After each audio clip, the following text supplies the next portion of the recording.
Hi everyone, we're Group 7. Our independent group project for Stats 512 is Housing Prices and Economic Indicators, State Level Analysis for year 2023. Let me start with the introduction and motivation. Housing is really important in our daily life. As a significant driver of the U.S. economy, the housing market on average accounts for 15% to 18% of the national GDP. It has also become a central of concern in the U.S. because of its crucial role in household stability as well as the challenge of consistently rising costs. We used the multiple linear regression to investigate whether state-level economic indicators significantly explain the variation in housing prices. We hope this research can help improve both individual financial decisions and national economic stability. All right, so now I'm going to go through the data and variables we used for this project. So we have our dependent variable is median home value, of course, and we have 5 predictors of that, which are region, poverty rate, unemployment rate, population growth, and median income. So as I said, the dependent variable, median home value, that's a continuous dependent variable measured in US dollars, and the data is from the Zillow Home Value Index, pulled specifically from December 31st of 2023. Next up, poverty rate, that's a continuous predictor measured in percentage. The data is from the United States Department of Agriculture Economic Research Service, where they did a report on poverty back in 2023 that we pulled from. Unemployment is a continuous predictor measured by percentage, and that data is also from the USDA ERS. Median income is a continuous predictor measured in US dollars, and that data is from the US Census Bureau, specifically from the American Community Survey 1-year estimates from 2023. Population growth is also a continuous predictor measured in percentage. That data is also from the USDA ERS, and here you can see the equation we use to calculate the population growth relative to 2020. And the final predictor is region, which is categorical, and that's going to split our states into 4 regions. With the Northeast has Connecticut, Maine, Massachusetts, New Hampshire, New Jersey, New York, Pennsylvania, Rhode Island, Vermont. Midwest is going to be Illinois, Indiana, Iowa, Kansas, Michigan, Minnesota, Missouri, Nebraska, North Dakota, South Dakota, Ohio, and Wisconsin. The West region is going to be Alaska, Arizona, California, Colorado, Hawaii, Idaho, Montana, Nevada, New Mexico, Oregon, Utah, Washington, and Wyoming. And lastly, the South region is Alabama, Arkansas, Delaware, District of Columbia, Florida, Georgia, Kentucky, Louisiana, Maryland, Mississippi, North and South Carolina, Tennessee, Texas, Virginia, West Virginia, and Oklahoma. And here are the summary statistics for each of those variables I just talked about. All right, and next we're going to look at just the overall preliminary model we generated using all those predictors. And so we got the full model R squared was. Hi, this is Ishan Honda. So jumping into methodology, our approach is multiple linear regression using all 51 states as our observations. That's all 50 states plus District of Columbia. The full model has 8 terms, an intercept, 4 continuous predictors, and 3 dummy variables for region. Northeast is the reference group, so Midwest, South, and West each represent the average difference in home value compared to a Northeast state, holding the economic variables constant. Everything is estimated with OLS and R. For significance, we used one-sided tests where we had a clear directional hypothesis coming in. Income and population growth, we expected positive. Unemployment, we expected negative. Poverty and region, we tested two-sided since the direction was less obvious. And then we also had a significance level of 0.05. We decided to organize the analysis around 4 checkpoints. The first was data screening, just making sure that the bivariate relationships looked reasonable before modeling. We checked correlations, we checked scatter plots, and then checkpoint 2 was fitting the full model and running a partial F-test for each predictor individually, which compares the full model to a reduced model with that variable removed. Checkpoint 3 was residual diagnostics, QQ plots, residuals versus fitted, and the Shapiro-Wilk test to check our assumptions. And checkpoint 4 handled remedies. The baseline residuals failed normality, so we applied a log transformation to the response, which brought the Shapiro-Wilk p-value from 0.0004 up to 0.727. We also ran robust regression as a sensitivity check on the influential states. 0.833, which is already pretty solid. Adjusted R squared 0.806, and the general linear test for that got a F value of 30.74, very low p-value, so it's a solid model. Income and region are the two dominant predictors, as you can see here, just based on the estimates. All the VIF values, we check those as well, are below 5.5, so multi-collinearity isn't really a concern here. But the baseline that we came up with here, the residuals do fail normality, which we checked with the Shapiro-Wilk test. Obviously, you can see very low p-value that would reject normality. And to fix that, we used the log transformation, and the log transform model got us an R-squared of 0.888 and passed the Shapiro-Wilk test, so that's a little better. This is Ishan Honda again, doing my independent question on the median household income against the median household value. So my section covers the income effect, specifically whether median household income has a significant positive effect on median home values after holding the other four predictors constant. The hypothesis is one-sided. We are not just asking whether income matters, we are predicting a specific direction, that higher income drives higher home values. So HA is B1 greater than 0. Before touching the regression, I just want to show the bivariate picture first because it is pretty striking. The correlation between income and home value across all 51 states is 0.805. To put that in context, that is the strongest pairwise relationship in the entire dataset, stronger than any other predictor we tested. And looking at the scatter plot, it is not hard to see why. States like Mississippi and West Virginia are sitting in the bottom left, low income, low home values. Massachusetts, New Jersey, DC are all the way up top. Hawaii is an outlier above the line, which makes sense because geographic constraints push their home values even higher than their income would predict. The relationship runs roughly linear across the full range, which is what we need for OLS to be appropriate here. Moving into the full model, once we control for unemployment, poverty, population growth, and region, the estimated slope for income is 9.944 with a standard error of 1.420. The way to read that is, holding everything else constant, each additional $1 of median household income is associated with a $9.94 increase in median home value. That sounds like a small number, but it scales up fast. A $10,000 income gap between two states translates to roughly $99,000 in home value. And when you look at the actual range of income in the data, from about $54,000 in Mississippi up to $108,000 in DC, that is a $54,000 spread, which maps to over $500,000 in predicted home value just from income alone.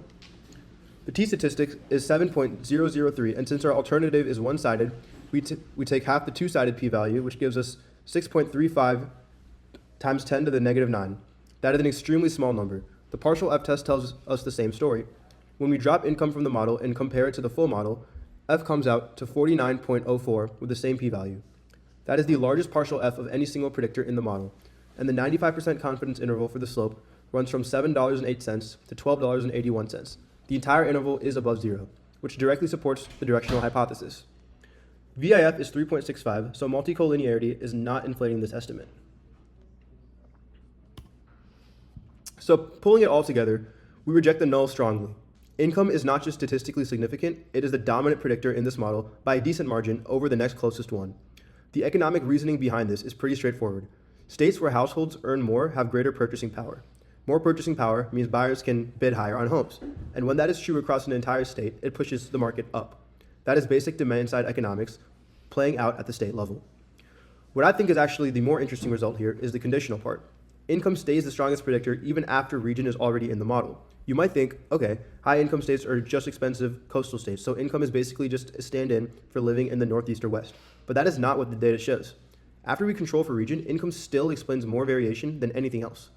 The purchasing power effect is real, and independent of where a state is located, that is what makes it the most reliable predictor in the model. For the unemployment predictor, our null hypothesis was beta 2 equals 0, where unemployment rate has no significant effect on median home value. And our alternative hypothesis is beta 2 does not equal 0, where unemployment rate has a significant effect on median home value. The scatter plot shows no strong linear pattern, and the correlation between unemployment and home value is R equals 0.219. The unemployment coefficient is beta 2 equals negative 14,080 with a standard error of 15,610 and a p-value of 0.372. For the partial f-test, f1, 43 equals 0.813, and the VIF value is 1.74. The scatter plot suggests that unemployment alone is not a strong predictor of home value, and the correlation shows that there is a weak positive relationship between unemployment rate and home value. The estimate for beta 2 is negative 14,080 with a standard error of 15,610, meaning it is an unstable estimate. The partial F test means we fail to reject the null hypothesis, and unemployment rate does not significantly improve model fit. The VIF is low, indicating no multicollinearity concern. The estimate is negative, which aligns with our economic intuition of higher unemployment means lower house demand, which means a lower home value. But data-wise, the effect is not statistically significant. For population growth, the research question we are trying to investigate is whether population growth impacts housing prices, controlling for unemployment rate, poverty rate, household income, and U.S. region. The null hypothesis is beta 3 equals to 0, which means population growth has no significant effect on median home values, holding all other economic factors consistent.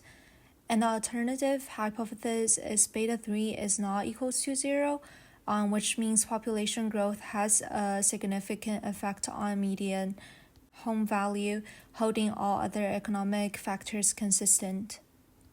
If we look at the scatter plot for population growth versus home values, we can see a weak to moderate negative linear relationship, since the trend line is slightly downward. However, we can see that the data gets narrower as population growth increases, which shows the non-consistent variance. And here's a histogram for population growth. The graph is slightly right-skewed with one outlier on the far right. Idaho is the significant outlier because it has extremely large population growth, which is 6.83%. compared to other states, where first quintile is negative 0.12% and third quintile is 2.63%. Next, we conduct the partial F test to evaluate the unique contribution of population growth given other variables.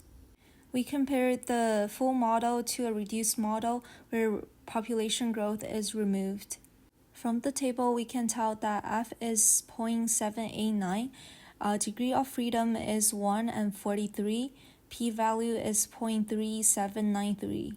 Since p-value is bigger than 0.05, we fail to reject the null hypothesis, which means that the population growth does not explain a significant amount of variation in house values that other variables, including region, unemployment rate, income level, and poverty rate, do not account for.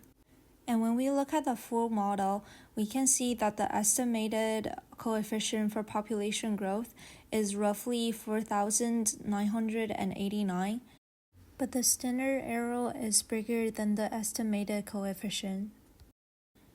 While this suggests that holding other variables consistent, 1% increase in population growth is associated with $4,989 increase in home values. This relationship is not significant since the standard error is considered large relative to the estimate, and the p-value is also bigger than the 0.05 threshold.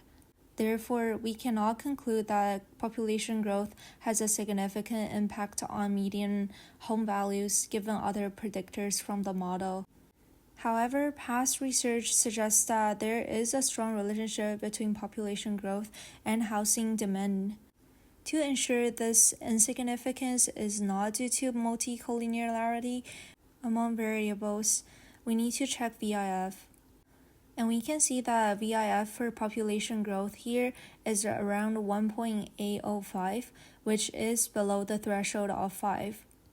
This confirms that the insignificance is not because of redundant information, and our finding regarding the marginal effect of population growth is valid.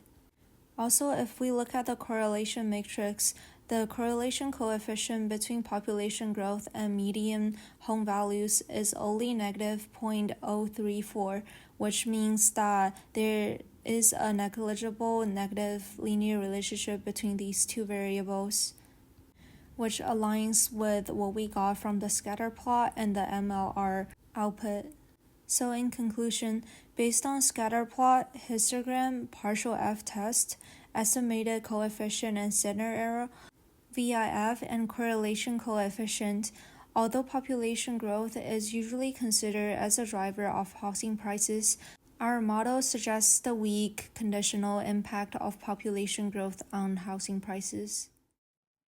Okay, so now I'm going to go through my independent research question, which was on poverty. The question was, does poverty rate influence median home value after controlling for unemployment rate, median income, population growth, and census region? You can see the hypotheses right here. The null hypothesis was, of course, the coefficient for poverty equals 0 in the model. The alternative is that it doesn't equal 0. Looking through the data, did find some potential outliers in California and Hawaii, which have the two highest median home values, but are also fairly high relative to the other states in poverty. So those could be some outliers there. When I did the partial F-test using the reduced model of just taking poverty out of the model, I did find that the p-value was significant at 0.04588, although only barely so. So in this case, we can reject the null hypothesis and say that poverty rate does have an impact on home values. However, there's some problems with that. If we look through the full model summary here, you can see that the coefficient estimate for poverty rate, although it is significant, is positive at 16,910 with a standard error of 8,225, which that would suggest that a 1% increase in poverty rate is associated with a almost $17,000 increase in home value, which doesn't really make sense. You would imagine it would be the other way around.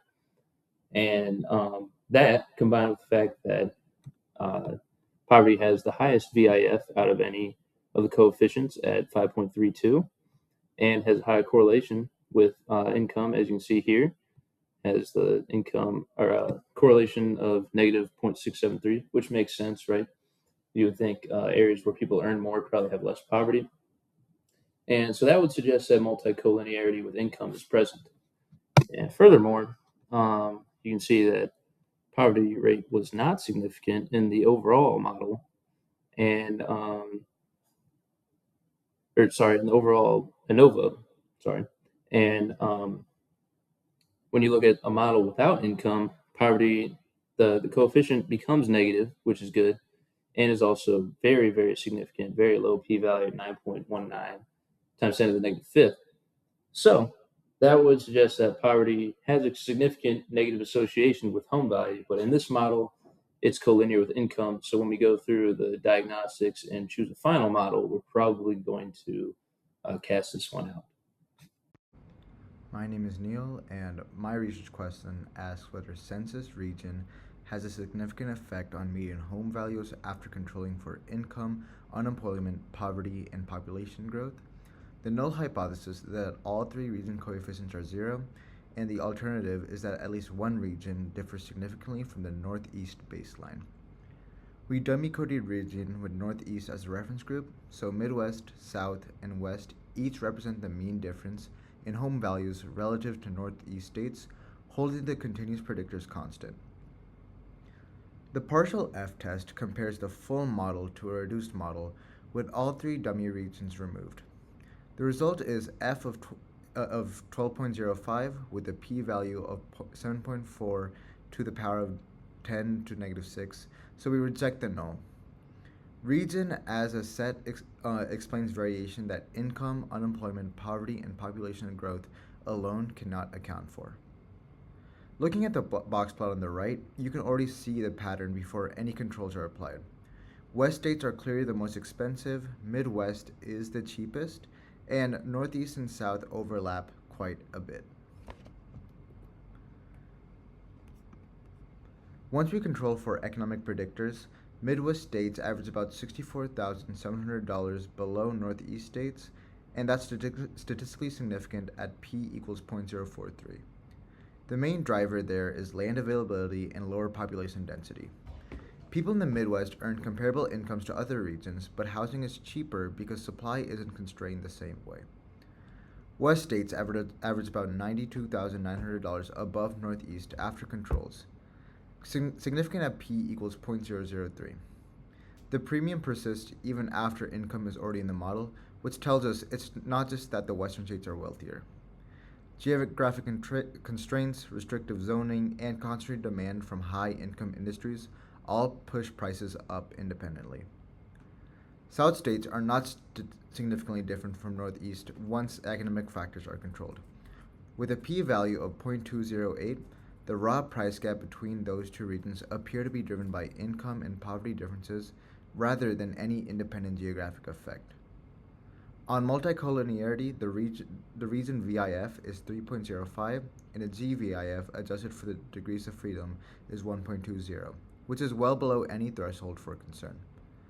Geography adds real explanatory power here beyond what any economic variable can capture on its own. For diagnostics, we checked the line assumptions on the baseline model. The residual versus fitted plot looked mostly fine, so linearity and equal variances were roughly satisfied. The problem was normality, and the QQ plot showed a clear right skew, and the Shapiro-Wilk test confirmed it, with a W of 0.899 and P of 0.0004. So we applied a log transformation to the response variable to fix that. After the log transformation, the Shapiro-Wilk p-value jumped to 0.727, so normality is satisfied, and R-squared improved to 0.888.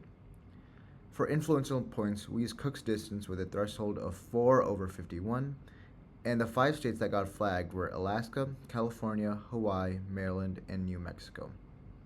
Hawaii and California are the clearest cases since their home values are far above what their economic indicators would predict, mostly due to geographic scarcity. We ran robust regression on using Huber-M estimation to downweight those states, and the main findings help. Income poverty in all 3 regions dummies stayed significant, so the results aren't being driven by outliers. So, in conclusion, in terms of model performance, the model explains 83.3% of variation in home values, with the R-squared being 0.833 and the adjusted R-squared being 0.806. This means the model is a strong fit, especially for cross-sectional data, with only 51 observations. The overall model is highly significant, with the F statistic being 30.74 and having a p-value of 9.3 times 10 to the power of negative 15. This tells us the model as a whole explains variation better than random chance.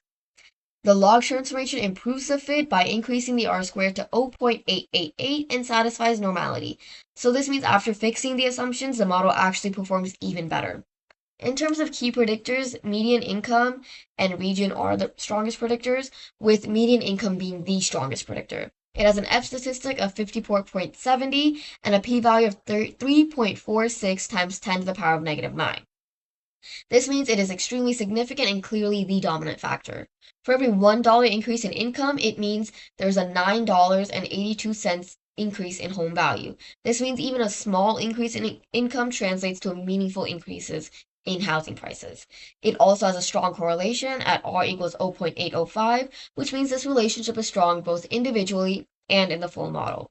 For region, it has a significant effect, with the F statistic being 12.05 and having a p-value of 7.4 times 10 to the power of negative 6.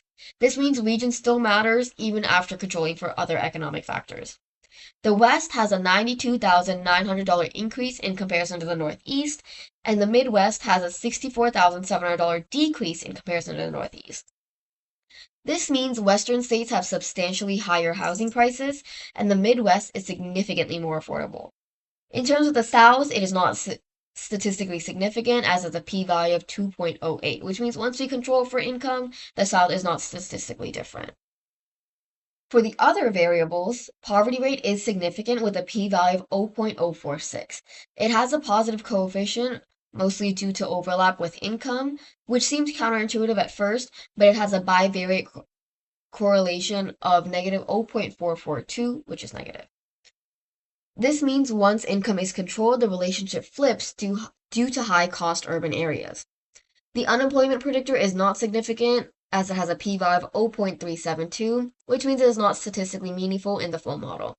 It also has a weak correlation at r equaling 0.219, meaning it is a weak relationship even before controlling for other variables. The effect disappears after controlling for income, which suggests that unemployment operates through income rather than independently. The population growth predictor is also not significant, as it has a p-value of 0.379. It also has a near zero correlation at negative 0.034, which means there is essentially no relationship at the state level. In terms of diagnostics, the VIF values are all less than 5.5, so there is no multicollinear concern, and the predictors are not overly correlated with each other. Poverty has the highest VIF at 5.33 and an R of negative 0.673 with income, but this is still within the acceptable limits.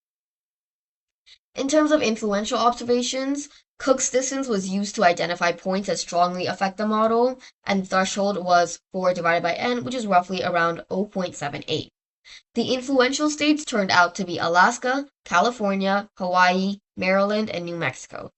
This could be due to the fact that these states have unique housing markets or extreme values. The robust regression confirms the results are stable, so our findings are not driven by the outliers. So, final takeaways. The income and region are the two variables that consistently matter and are the main drivers of housing prices. The log model is preferred as it has a better fit, with r squared equaling 0.88 and satisfies assumptions that were previously violated in the baseline model, which means it improves both accuracy and model validity.